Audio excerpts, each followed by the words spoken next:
Todos em nome de Jesus. Para você que nos assiste na manhã, um bom dia. Para você que nos assiste à tarde, uma boa tarde. Para você que vai nos assistir à noite, uma boa noite a todos, em nome do Senhor Jesus. Meus amados, viemos trazer uma reflexão da parte de Deus para vocês. Louvado seja Deus. Nós queremos falar sobre alimento racional, aleluias, e a saúde mental do cristão. É claro que em breves palavras, né? Porque é um vídeo, vamos fazer ele curto, não queremos esgotar, aí nem temos pretensão de esgotar o assunto, porque é muito vasto, é muito extenso, mas nós iremos tratar à luz das Escrituras, algum contexto, né, sobre alimento racional e a saúde mental do cristão. Sabemos que hoje em dia estamos nos comportamentos muito adversos, por causa, nós entendemos, por causa dessa pandemia, por causa dessa situação que assola a nossa humanidade. Há muitas oscilações de comportamento, oscilações de ação, oscilações de palavra, oscilações de muita variação, não só no mundo secular, mas também dentro do campo espiritual, né? Dentro no corpo aí dos cristãos. E nós, pensando nisso daí, o Espírito Santo me trouxe esse pensamento de falarmos um pouco de alimento racional e a saúde mental dos cristãos. Louvado seja Deus. Eu tenho alguns trechos bíblicos aqui para nós tratarmos juntos isso daí. Eu quero que você abra sua Bíblia no livro da primeira carta aos Coríntios, capítulo 13. Nós vamos ler um versículo para nós começarmos essa reflexão de alimento racional. Olha o que diz na carta aos Coríntios, capítulo 13, versículo 11 somente. Diz assim: quando eu era menino, eu falava como menino, sentia como menino, discorria como menino, mas logo que cheguei a ser homem ou mulher, acabei com as coisas, ou parei com as coisas de menino. Louvado seja Deus. Paulo fala essa analogia em cima de uma carta aos Coríntios, belíssima, e em cima do capítulo 13, que ele fala do amor, das coisas, né, do amor. E é muito bonita essa carta, mas nós queremos tratar sobre o alimento racional. Todos nós sabemos que o menino, a criança, se alimenta de leite, né? Porque ela precisa de força racional, ela precisa de energia racional para assim ter crescimento. Nós sabemos que quando nós também estamos gateando, começando na fé, começando nos propósitos, entender os propósitos do Senhor, e essas palavras gloriosas, essas palavras direcionadas do Espírito Santo, vem umas palavras macias, umas palavras que vêm nos confortar, umas palavras que vêm nos alegrar e nos trazer um entendimento racional para buscarmos o entendimento dele. E nós entendemos que logo no início é o leite, porque nós precisamos crescer na razão, nós precisamos crescer racionalmente, aleluias. Mas quando chegamos um pouco mais à frente, quando já estamos começando a entender os propósitos de Deus, nós precisamos de discernimento, nós precisamos, né, do conhecimento um pouco mais profundo, e o Espírito Santo ele nos trata isso também. Vamos ler na carta aos Hebreus, capítulo 5, versículo 13 e 14, olha o que diz, olha que coisa fantástica. Porque qualquer que ainda se alimente de leite não está experimentando a palavra da justiça, porque é menino. Olha que o escritor aos Hebreus escreve aqui. Ele está se alimentando de leite, mas é como eu já falei agora há pouco, é para um crescimento racional. Esse não experimenta a palavra da justiça, porque se ele se alimenta de leite, ele é criança, é jovem, é menino ainda. Esse não experimenta a palavra da justiça, porque logo o menino, né, não faz justiça. Mas olha o que faz, olha o que diz o versículo 14. Mas o mantimento sólido é para os perfeitos, os quais, em razão dos costumes, têm os sentidos exercitados para o discernimento, tanto do bem quanto do mal. Olha o que o escritor disse, coisa fantástica. Aquele que está se alimentando do leite, ele ainda é menino, mas ele não faz, ele não experimenta a palavra da justiça.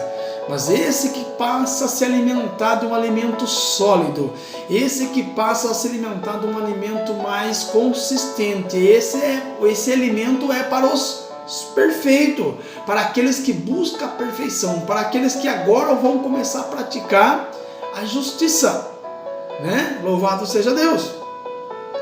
Esse sim agora vai trazer esse alimento sólido, esse alimento, né, consistente, vai trazer para ele discernimento, tanto das coisas do bem quanto das coisas do mal. Louvado seja Deus.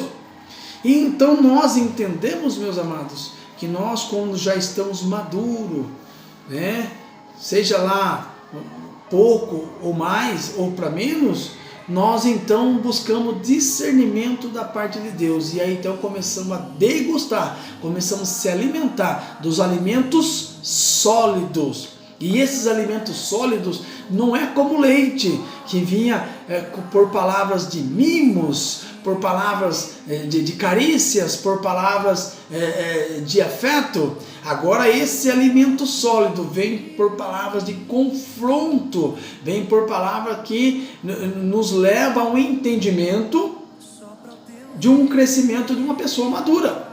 Então logo mais uma pessoa madura com uma palavra de mais discernimento, buscamos então as coisas que nos traz discernimento da parte de Deus. Louvado seja o nome do Senhor. E Paulo escreveu aos Filipenses, no capítulo 4, no versículo 8, nós aprendemos a exercitar uma dessas coisas, uma dessas virtudes, uma dessas coisas que nos levam ao discernimento, ao entendimento do que Deus quer de nós.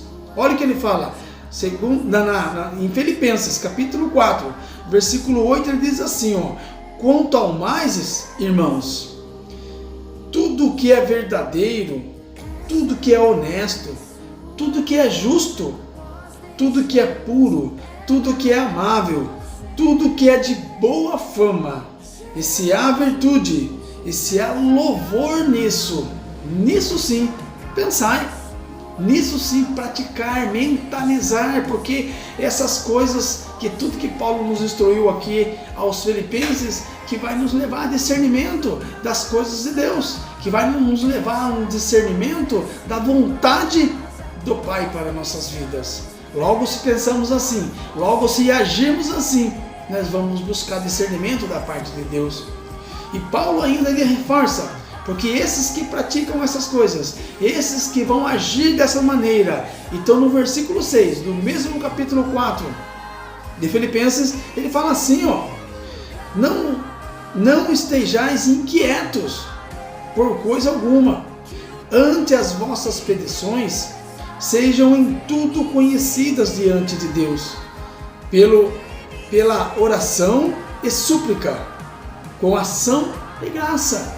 Logo que todo esse praticais as coisas que está no versículo 8, de amável, puro, perfeito, agradável, né, de boa fama, esses começam a praticar, a executar, que começa a exercitar esse sentimento, logo esses assim não vão se inquietar, vão procurar o Pai e vão fazer petições a Ele em orações e súplicas uns pelos outros.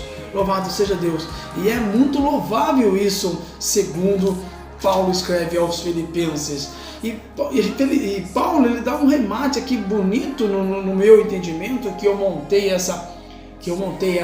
esse entendimento de agora a saúde mental, né? Já passamos por um alimento racional e agora estamos praticando a saúde mental. Uma saúde mental de coisas boas, amáveis, justas, retas, verdadeiras, puras, sinceras, que diz o Filipenses 4:8, né? E agora então ele vem no Filipenses 2, versículo 15 e 16, ele diz assim, eu vou ler para os amados, aleluias, 15, para que sejais irrepreensíveis e sinceros, filhos de Deus, inculpáveis, no meio de uma geração corrupta e perversa, entre a qual resplandeceis como astro no mundo. Aleluias! Paulo então está dizendo aqui, se nós praticarmos tal coisas, se nós buscarmos essa saúde mental do amor reto, justo, verdadeiro, sincero, amável, nós apresentarmos diante de Deus essa circunstância, mostrarmos ação por essas coisas, então sim, vamos mostrar para o mundo que nós somos irrepreensíveis, Nós vamos mostrar para o mundo que nós possamos sim viver num mundo, né, cheio de corrupção, numa geração perversa, numa geração dura, uma geração que não aceita as coisas, as coisas divinas que Deus tem colocado para nossas vidas. Nós não vamos se corromper, nós vamos sim brilhar em meio a eles, nós vamos brilhar em meio à escuridão, nós vamos ser luz para esse mundo. É o que diz o versículo 15. E o versículo 16 ele arremata isso, ele fala assim, ó: retendo a palavra da vida, para o que no dia de Cristo possa gloriar-me, de não ter corrompido, nem trabalhado em vão. Louvado seja Deus. Então o que Paulo está dizendo assim, olha, agora é que eu aprendi o que é reto, agora que eu aprendi que é justo, agora que eu não ajo como menino, agora que eu não penso como menino, agora que eu aprendi eu acostumei a ter um alimento sólido para a minha vida, eu ajo de tal forma, eu penso de tal forma, de uma forma que nada me corrompe, que nada me tira da direção, que nada me tira, né, do foco em buscar a presença de Deus. Então sim, eu posso me gloriar-me quando o Senhor Jesus voltar a buscar esse corpo.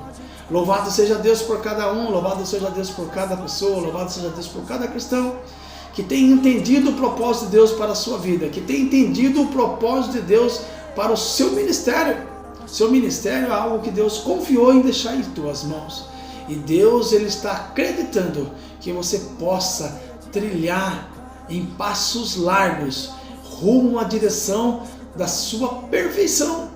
É por isso que Paulo, ele por diversas vezes ele fala: sejam meus imitadores assim como eu sou de Cristo. Na própria carta aos Filipenses ele vai dizer isso aí, porque aquele que pratica todas essas circunstâncias no qual eu acabei de ler, você acompanhando aí, então sim, buscaremos uma perfeição, buscaremos entendimento da parte de Deus. Quando falhar, peça a Deus, peça a Ele misericórdia, peça a Ele discernimento, peça a Ele entendimento, que Ele vai dar, peça a Ele sabedoria, que Ele vai dar de bom agrado, né? Deus é misericordioso em nossa vida. O que temos que fazer é buscar a sua presença, buscar em retidão de espírito, buscar aquilo que as santas escrituras têm nos falado, nos deixado como os bons exemplos. Louvado seja Deus. Que o Espírito Santo possa falar melhor em seu coração, que o Espírito Santo possa ministrar essa palavra gloriosa e continuar alimentando em vossa alma um sentimento de amor, um sentimento de justiça, um sentimento amável, um sentimento reto, um sentimento aceitável da parte de Deus. Meus amados, um forte abraço, ficam com Deus, ficam todos na paz do Senhor.